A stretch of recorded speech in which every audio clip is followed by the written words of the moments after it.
diz então, mas vocês se abstiveram das mulheres? Sim, nós nos abstivemos das mulheres desde anteontem. Então eles comeram o pão da presença no sábado, porque era o dia da troca dos pães diante da mesa dos pães da presença.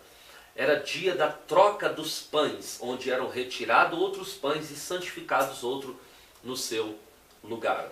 Então, esses pães simbolizam a palavra, que deva ser renovada, que deva ser buscada, que deva ser trazida para a igreja de forma fresca, de forma pura, vindo direto do trono de Deus, vindo direto do céu, para alimentar a igreja do Senhor. O terceiro móvel que estava no lugar santo, também conhecido como santuário, era o altar do incenso. Esse altar do incenso, onde ficavam as pedras que eram postas no incensário, ficava próximo da cortina que separava o santo dos santos. Nesse altar ficava ali as pedras, então o sacerdote entrava, alimentava o óleo do cimo do candelabro de ouro, trocava os pães da presença e agora ia para o altar do incenso. E ele pegava as pedras, punha no incensário e saía manuseando esse incensário naquele ambiente do lugar santo, enchendo aquele lugar de fumaça. Essa ritualística era feita uma vez por semana, só no sábado. Então, voltamos um pouco. No átrio ou no pátio, havia a presença dos sacerdotes e levitas uma vez por dia. Então, todo dia à tarde havia um sacrifício, que era conhecido como sacrifício da tarde. Então, e esse sacrifício da tarde, que era feito todo dia, apontava para o Cristo, que quando ele morre, sendo ele o Cordeiro de Deus, ele morre às 3 horas da tarde. Então esse sacrifício representava o nosso Cristo. Em segundo lugar,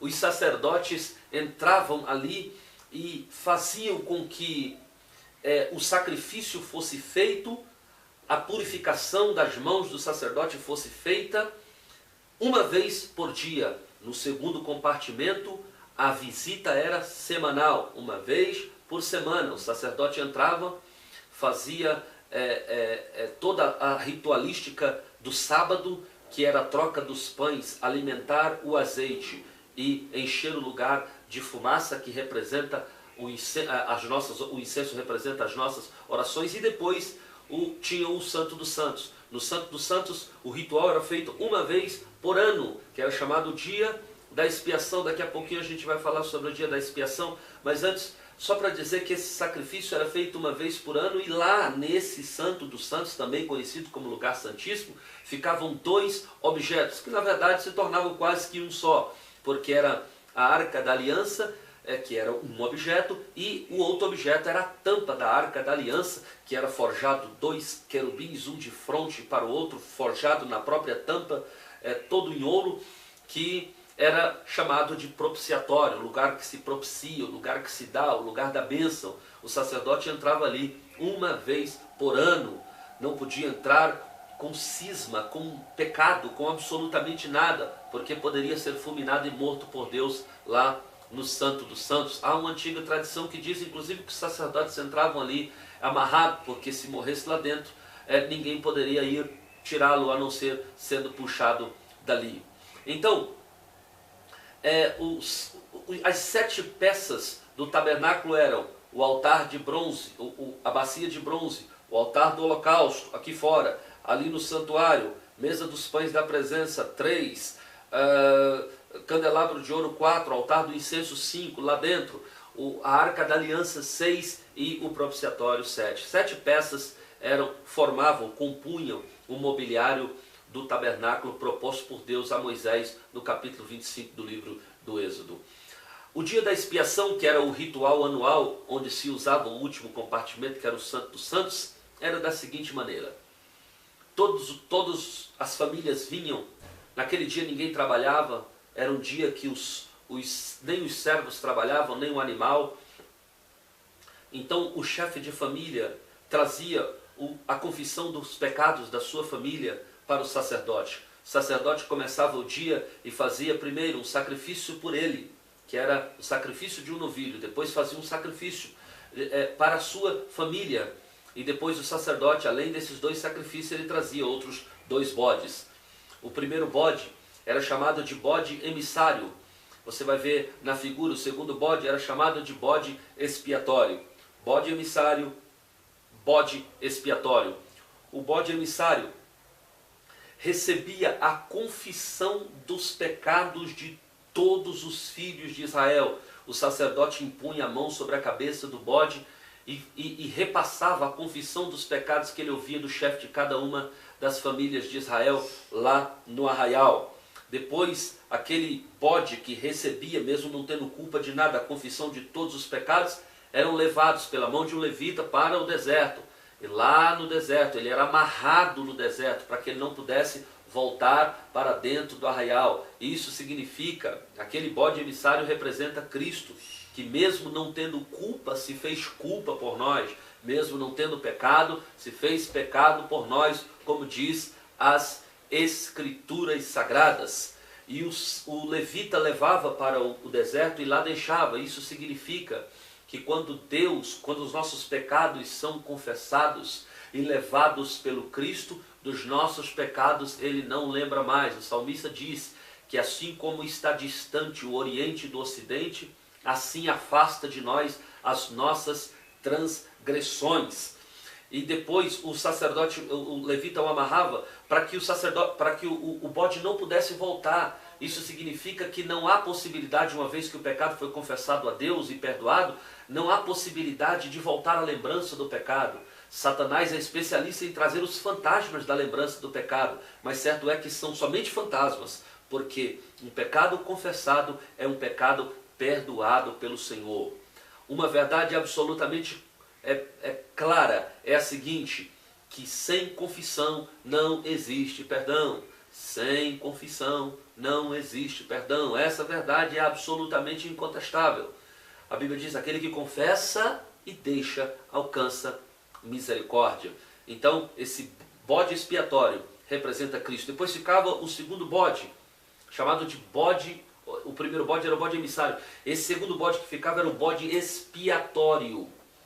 Esse bode expiatório também representa Cristo, aquele que se ofereceu para derramar o seu sangue pelos outros, aquele que mesmo sendo sem mácula, sem mancha, sem ruga, por isso que o animal tinha que ser macho de 1 ano, sem mácula, sem ruga, sem nada. Então esse animal era apresentado à semelhança do Cristo, que não tinha pecado, mas se fez pecado por nós. Então o sangue desse animal, do bode expiatório, era derramado.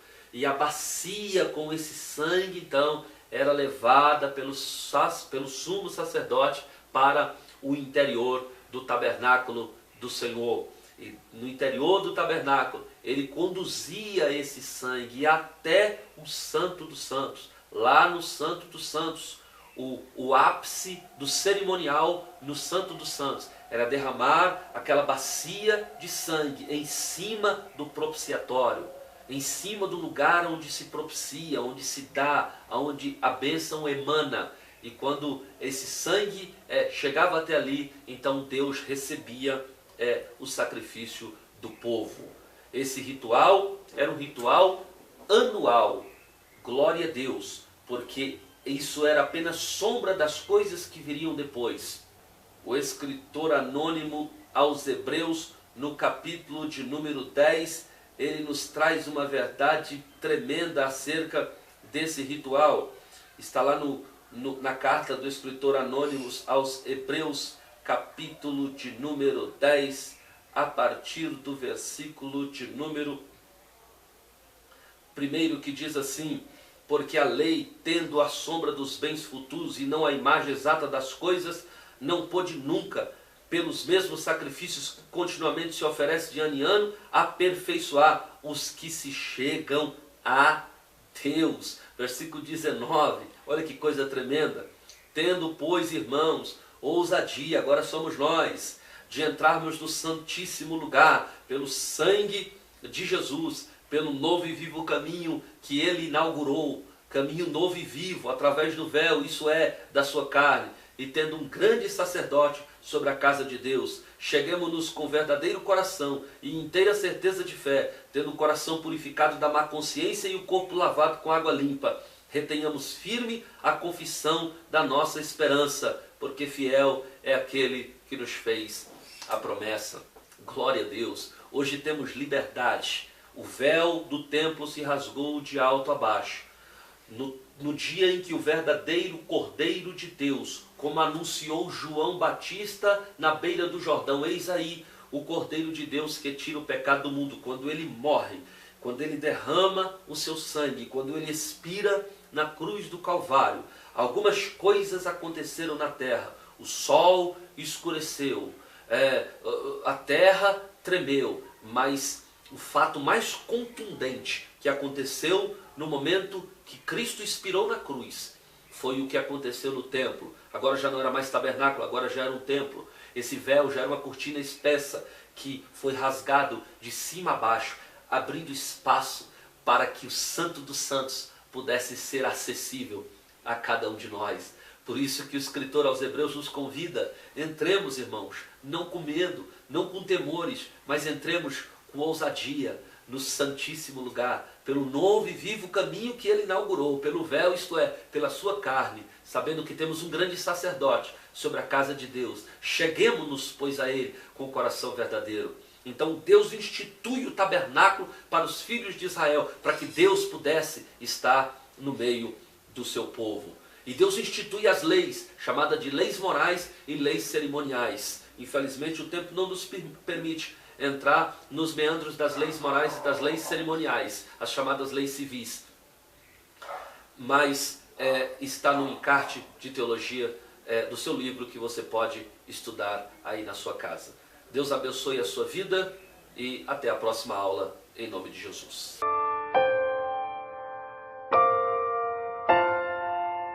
Thank you.